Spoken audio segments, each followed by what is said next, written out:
नमस्कार, आप देख रहे हैं हल्ला बोल टीवी। मैं हूं दीपक शर्मा। बांकीपुर उपचुनाव के रिजल्ट को लेकर पूरी दुनिया की निगाहें पटना बांकीपुर के चुनाव के रिजल्ट पर लगी हुई है और पटना के बांकीपुर उपचुनाव के वोटों की गिनती जारी है। शुरुआती गिनती में प्रशांत किशोर बीजेपी के नीरज सिन्हा से 600 मतों से आगे चल रहे हैं। रिजल्ट से पहले ही बीजेपी ने जश्न की तैयारी कर ली है। भारतीय जनता पार्टी के नेता कल्लू ने 200 किलो लड्डू बनवाए हैं, लेकिन पहला रुझान जो है वो प्रशांत किशोर के पक्ष में है। हालांकि अभी पूरी पिक्चर बाकी है और इस पहले रुझान से कोई नतीजा निकालना सही नहीं होगा, लेकिन शुरुआती गिनती में प्रशांत किशोर बीजेपी के नीरज सिन्हा से 600 मतों से आगे चल रहे हैं। काउंटिंग की ड्रोन से निगरानी हो रही है। रिजल्ट से पहले ही भारतीय जनता पार्टी ने जश्न की तैयारी कर रखी है।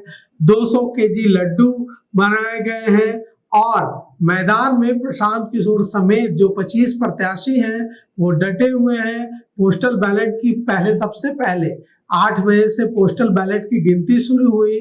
पटना डीएम कुंदन कुमार की मौजूदगी में वोटों की गिनती शुरू हुई है। मतगणना केंद्र के बाहर 300 मीटर की दूरी पर समर्थकों को खड़ा रहने का निर्देश है।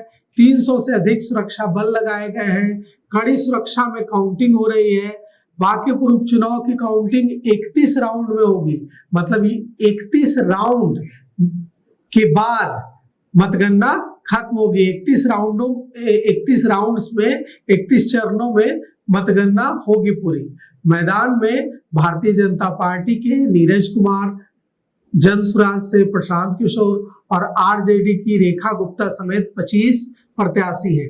34.30% वोटिंग हुई थी। तो पटना के बांकीपुर विधानसभा सीट पर हुए उपचुनाव का फैसला आज आ जाएगा। एन कॉलेज में सुबह 8 बजे से वोटों की गिनती शुरू हो गई है और पहला जो रुझान आया है उसमें प्रशांत किशोर 600 वोटों से आगे चल रहे हैं। सबसे पहले पोस्टल बैलेट की गिनती हुई है, इसके बाद ईवीएम के वोटों की गिनती शुरू होगी।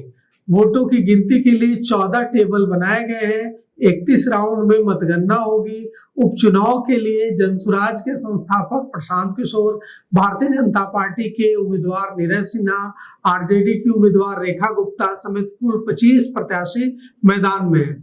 300 पटना पुलिस के जवान तैनात किए गए हैं। मतगणना को लेकर जिला प्रशासन और निर्वाचन आयोग ने पूरी तरह से कमर कस के तैयारी की है। 3 लेयर में पूरे परिसर की सुरक्षा व्यवस्था बनाई गई है। 300 पटना पुलिस के जवानों की तैनाती है। साथ ही साथ सेंट्रल फोर्स के जवान भी अंदर मौजूद हैं। डॉग और बम स्क्वाड, मेटल और हैंड मेटल डिटेक्टर के परिसर में आने वालों की जांच की जा रही है।